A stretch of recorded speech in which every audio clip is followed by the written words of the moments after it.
What is meant by awareness is a point untouched by problems. Awareness is a point untouched by problems.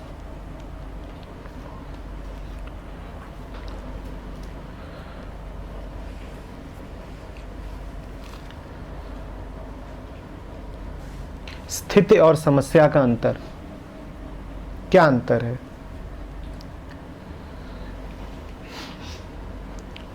समस्या सदा किसी के लिए होगी और उसको हटा दो तो समस्या शेष नहीं। स्थिति किसी के लिए नहीं है और सबके लिए है, एक है। समस्या जिसके लिए है उसको हटा दो तो उसके साथ समस्या भी तिरोहित हो गई। स्थिति किसी के लिए है ही नहीं या सबके लिए है।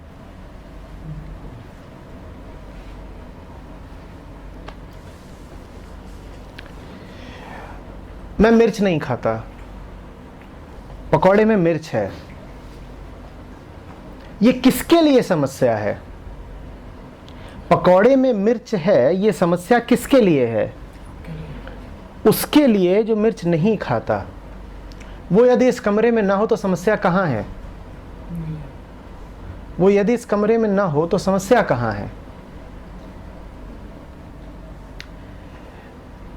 एक आदमी के पास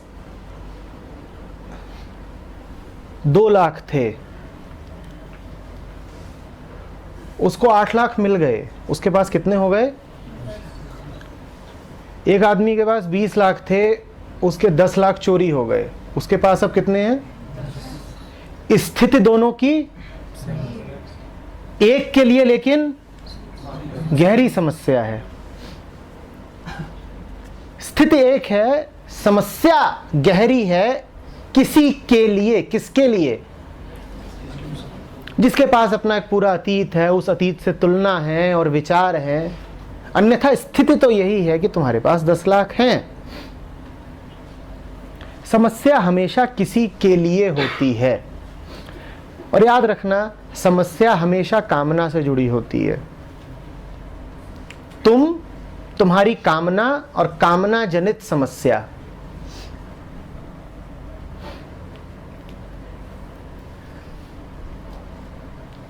There can be no problem without the problem maker.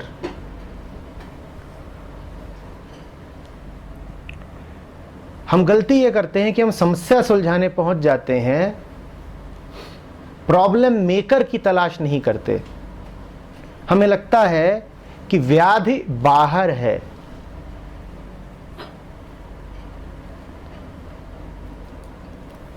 व्याधि बाहर नहीं है, व्याधि उस मन में है जो समस्याग्रस्त है। समस्या कभी बाहर नहीं होती और हमारे सारे इलाज बहिर्मुखी होते हैं। हम दुनिया बदल देना चाहते हैं, हम व्यवस्थाएं बदल देना चाहते हैं, बिना ये पूछे, बिना ये विचार किए कि आ कहां से रही है वो समस्या और किसके लिए ये समस्या है।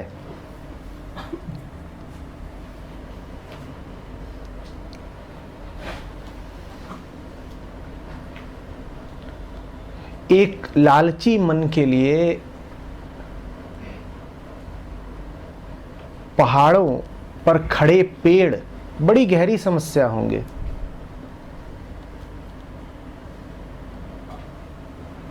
जब तक ये पेड़ खड़े हैं, मेरी जेब नहीं भर रही। इनकी लाश पर ही तो मेरा महल बनेगा।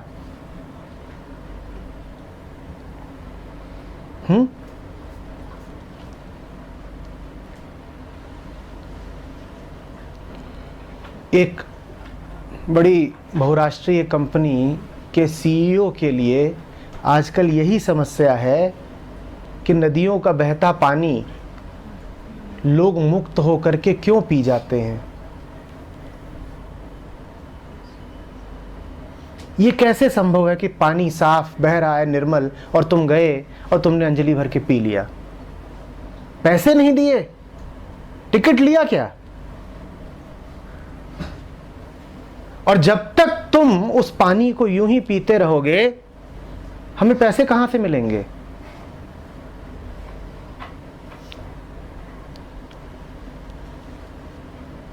समस्या कहां है, बाहर या भीतर?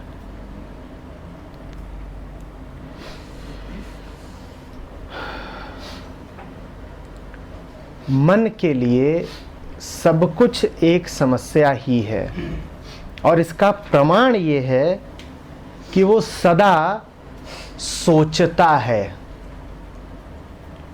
आप इस कमरे में घुसेंगे, आप सोचना शुरू कर देंगे, कितना बड़ा है, क्या ऐसा कोई कमरा पहले भी देखा है, कौन सी किताबें रखी हैं, कितने लोग हैं जो यहाँ आकर के बैठने वाले हैं, कितनी देर तक ये सत्र चलेगा।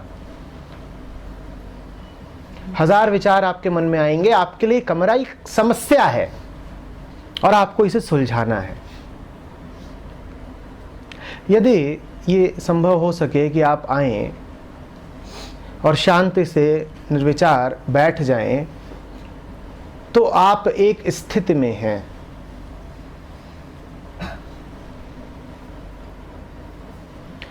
याद रखिएगा, यदि विचार है तो निश्चित रूप से समस्या है ही। विचार और कुछ है ही नहीं। मन जिस उपकरण के माध्यम से समस्या सुलझाता है उसका नाम है विचार। Thought is a problem solving mechanism.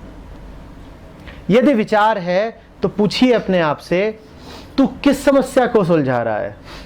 क्योंकि यदि समस्या ना होती, यदि आतंक ना होता, यदि तुझे डर ना होता, तो तू ही ना होता। विचार तो खड़ा ही होता है उलझन देख करके। विचार मन की अपनी कोशिश है उलझन को सुलझाने की। झूठी कोशिश है पर है।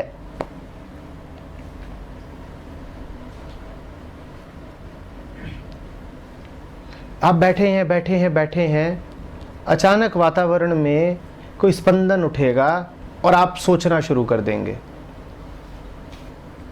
अब आपके लिए कोई समस्या पेश आ गई है, कुछ हुआ है माहौल में, अन्यथा सोच की क्या जरूरत थी, बैठना काफी था। आप यहां बैठे हैं, अचानक मैं कुछ ऐसा कह देता हूं जो आपकी धारणाओं पर चोट करता है, और आप पाते हैं कि आप सोचना शुरू कर देते हैं कि यह बात ठीक है कि नहीं है। अब मेरे कहे से अहंकार के लिए समस्या पैदा हो गई है। अब उसके लिए सोचना आवश्यक है। उसका सुनना बंद हुआ, सोचना शुरू हुआ। मौजूदगी गई, उलझन शुरू हो गई। अभी हमने कहा अहंकार को चोट लगी। भूलिएगा नहीं, समस्याएं सिर्फ अहंकार के लिए ही हैं और किसी के लिए कोई समस्या होती नहीं।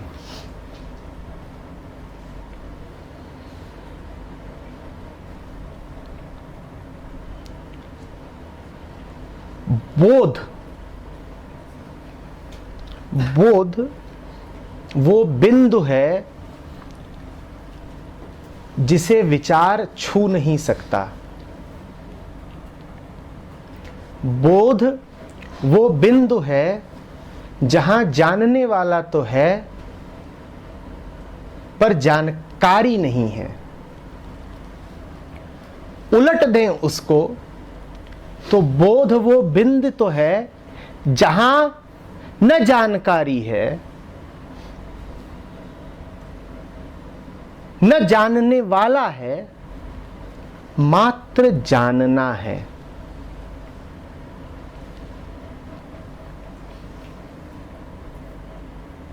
पूछो कि क्या जाना तो नहीं बता पाओगे। पूछो कि किसने जाना तो नहीं बता पाओगे।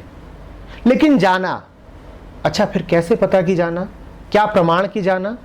ना कुछ जाना, ना कोई जानने वाला, तो क्या आश्वासन की जाना?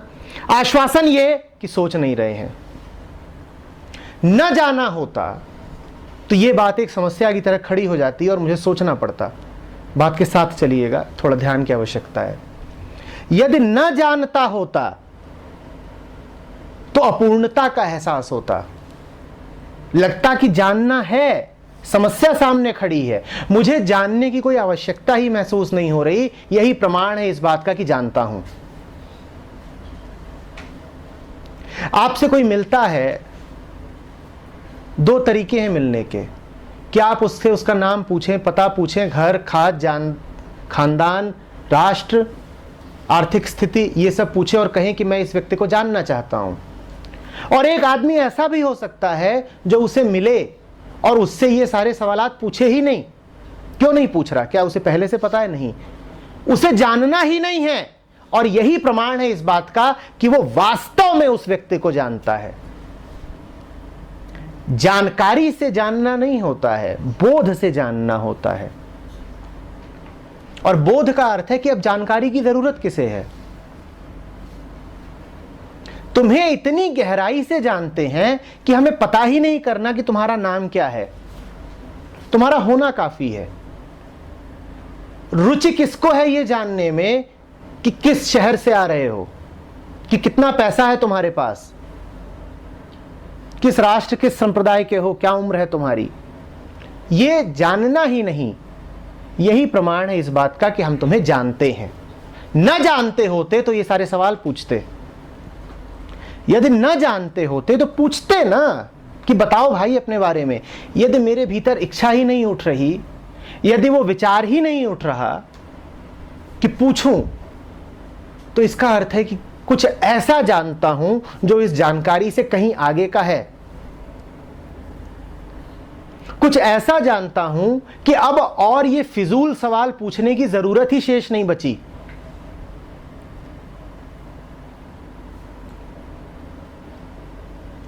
ये बोध है, ये अवेयरनेस है। बोध, अवेयरनेस, ज्ञान नहीं है ये। जिन्हें ज्ञान इकट्ठा करना होता है वो सवाल पूछते हैं। वो सवाल पूछते ही इसीलिए है क्योंकि उन्हें लगता है यही तरीका है जानने का।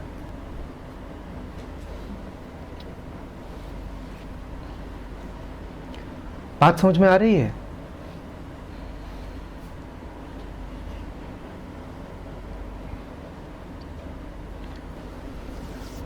देखिए,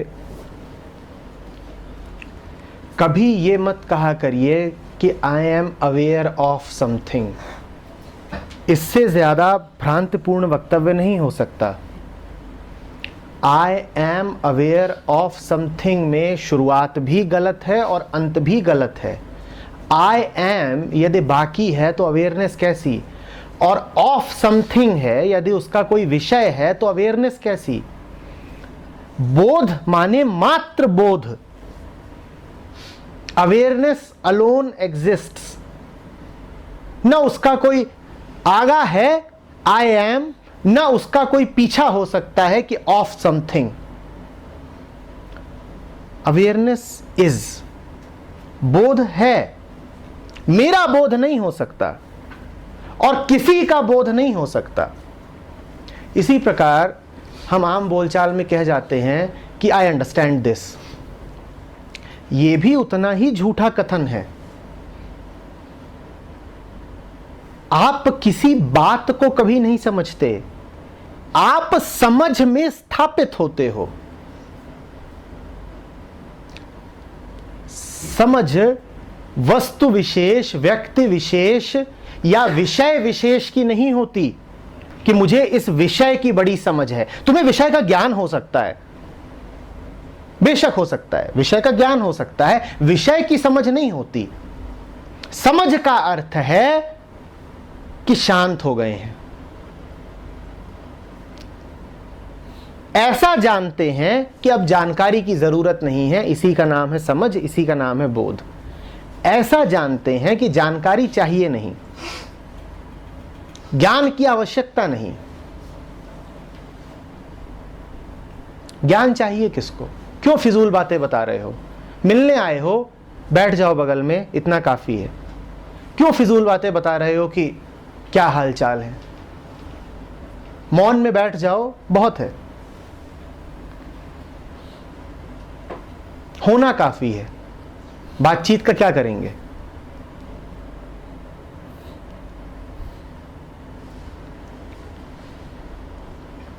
कभी मत कहिएगा कि मैं नॉन डुअलिटी समझता हूं, अद्वैत समझता हूं।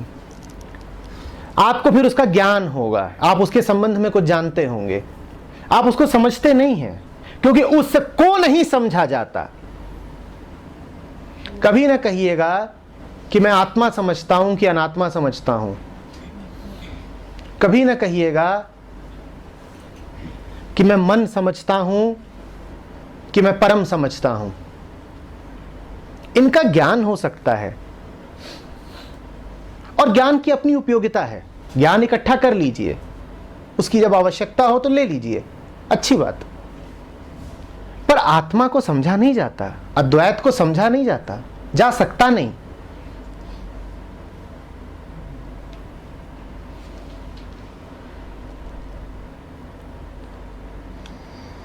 जिसको आप समझ गए वो तो धारणा, वो तो विचार, वो तो मन के तल का, मन के ही माध्यम से तो समझोगे ना। और मन अपने तल से ऊपर के किसी विषय को समझ नहीं सकता, वो तो कंसेप्चुअलाइज कर देगा समझने के नाम पे। ये कौन सा समझना है? और मानवता ने यह भूल हमेशा करी है कि उसने कंसेप्चुअलाइजेशन को अंडरस्टैंडिंग मान लिया है। और इन दोनों में जमीन आसमान का अंतर है। तुम्हें प्रेम के विषय में बहुत कुछ पता है, इसका यह अर्थ नहीं है कि तुम प्रेम में डूबे हुए हो। और तुम्हें प्रेम का जरा स्वाद न हो तो भी तुम प्रेम पर घंटों बोल सकते हो, पूरा व्याख्यान।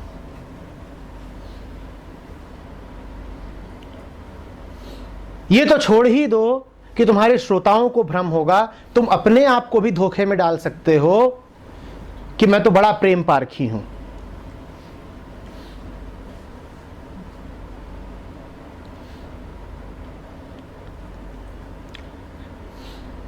हमने ज्ञान और बोध के गहरे फर्क को कभी जाना नहीं।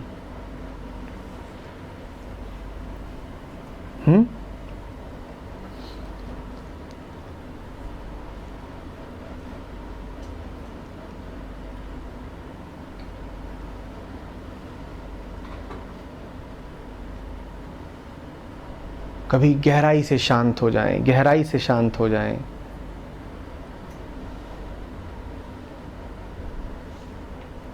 तो हद से हद इतना कह लीजिएगा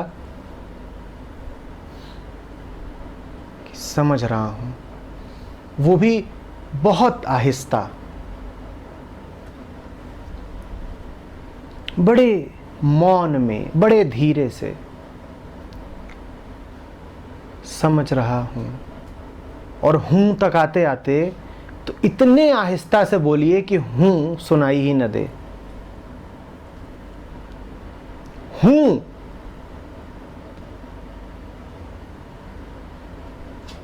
यदि बलवान हो गया तो समझ ढक जाएगी। ये ना कहिए क्या समझ रहा हूं।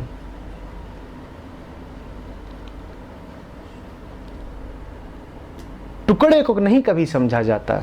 यदि कहेंगे कि ये समझ रहा हूं तो एक टुकड़े की ही तो बात करेंगे।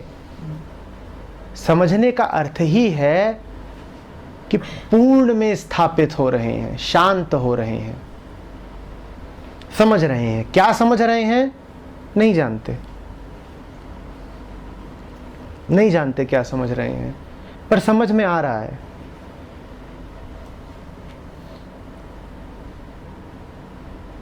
सब समझ में आ रहा है। सब ही समझ में आ सकता है। जब आएगा तो सब इकट्ठा समझ में आएगा। ज्ञान हिस्सों में लिया जाता है, अध्याय दर अध्याय लिया जाता है कि इतना इकट्ठा कर लिया आज।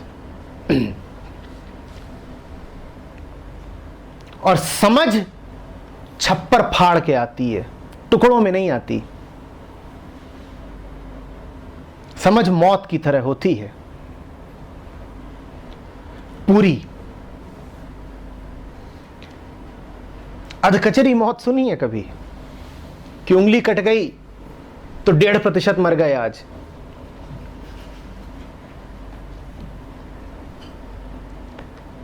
समझ मौत ही होती है।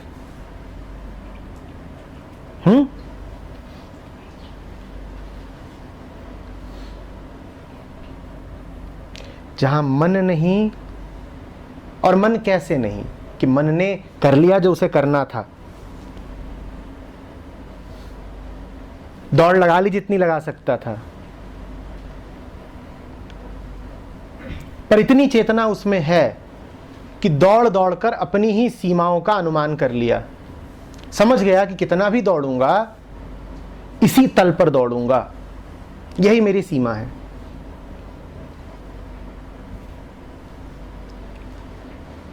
जब दौड़ दौड़ थक गया, उस थकने के बाद, मन की शांति के बाद जो मौन उतरता है उसका नाम समझ है। सारा शोर शराबा जहां समाप्त हो गया, वहां जो बिंदु आता है उसका नाम समझ है। समझ मन का उत्कर्ष नहीं है कि मन ने और कोशिश की और कोशिश की और कोशिश की और अंततः एक शिखर पे पहुंच गया। उस शिखर का नाम है समझना। कि कम समझ रहा था, कम समझ रहा था, कम समझ रहा था, समझते समझते खूब जब समझ गया तो उसका नाम है पूर्ण समझना। जब मन की सारी गतिविधि चोटी पर पहुंच करके शून्य हो गई, तब समझ गए।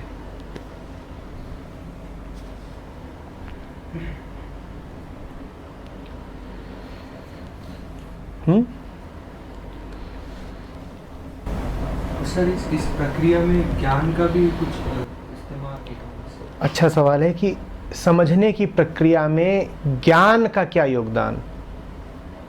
ज्ञान का योगदान सिर्फ इतना कि वो तुम्हें बताए कि ज्ञान झूठा है।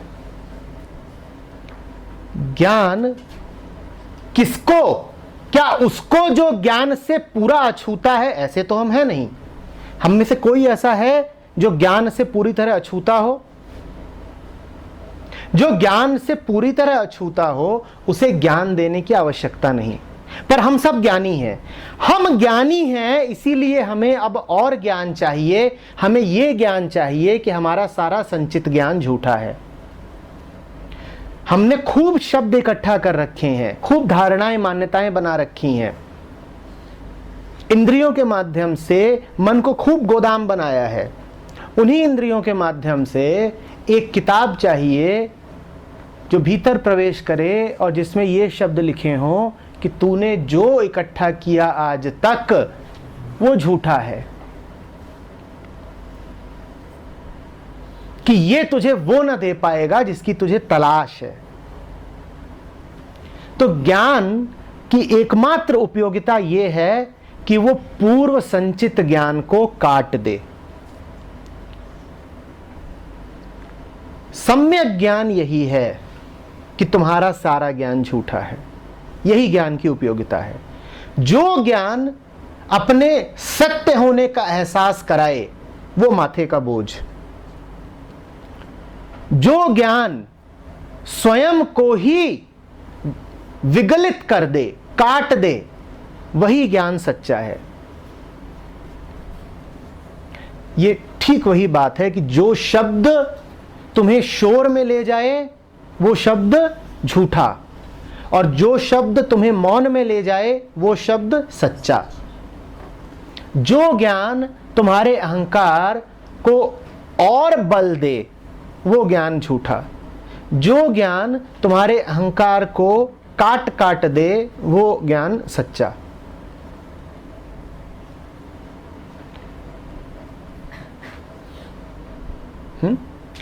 निश्चित रूप से मैं यहां जो बात कर रहा हूं वो आत्मज्ञान की कर रहा हूं। बाकी तुम जो रोजमर्रा का ज्ञान इकट्ठा करते रहते हो वो अपनी जगह पर है, कि चौराहे पर किस तरफ को मुड़ना है, कि भाषा में किस शब्द की क्या जगह है, कि तुम्हारी कमीज कहां पर रखी हुई है। ये भी ज्ञान ही है एक प्रकार का। हम इसकी बात नहीं कर रहे, हम उस ज्ञान की बात कर रहे हैं जो मैं से संबंधित है, जो आत्म से संबंधित है, जिसके साथ तादात्म्य में जुड़ा हुआ है।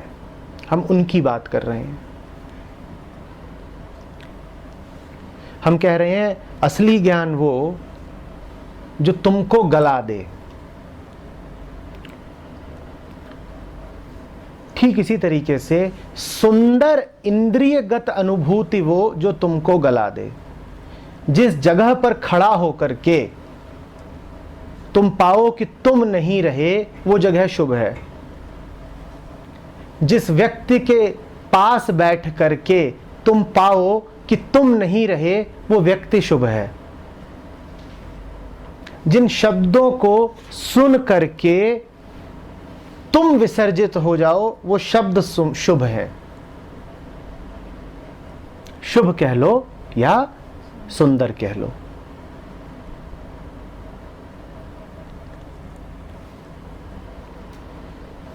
संसार में जीने की यही कला है।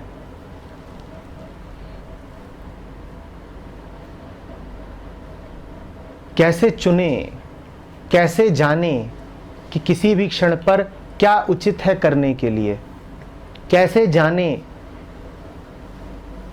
कि कहाँ रहना है, क्या खाना है, क्या पीना है, किसके साथ होना है। यही कसौटी है। जो खा करके शरीर का एहसास न हो वो खाओ, जिसके साथ रह करके अपना एहसास न हो उसके साथ रहो। जो करने से मन हल्का हो जाए वो करो। बस यही कसौटी है।